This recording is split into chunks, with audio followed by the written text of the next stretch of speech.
Hyderabad Gulf కార్మికుల సంక్షేమం కోసం తీసుకోవాల్సిన చర్యలపై ముఖ్యమంత్రి రేవంత్ రెడ్డి ఆదేశాలతో రవాణా మరియు బీసీ సంక్షేమ శాఖ మంత్రి పొన్నం ప్రభాకర్ అధ్యక్షతన గల్ఫ్ కార్మికులు అధికంగా ఉండే నియోజకవర్గ ఎమ్మెల్యేలు ఇతర ముఖ్య నేతలతో సమావేశాన్ని ఏర్పాటు చేశారు।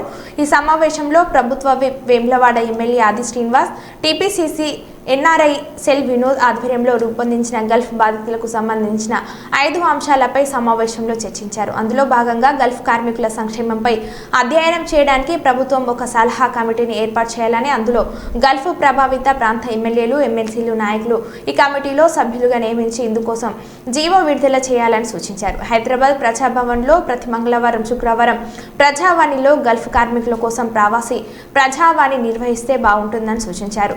మంత్రి పొన్నం ప్రభాకర్ మాట్లాడుతూ ప్రస్తుతం నిర్వహిస్తున్న ప్రజావాణిలో ఈ నెల 20వ తేదీ నుండి గల్ఫ్ కోసం ప్రత్యేక కౌంటర్ ప్రారంభిస్తామని తెలిపారు।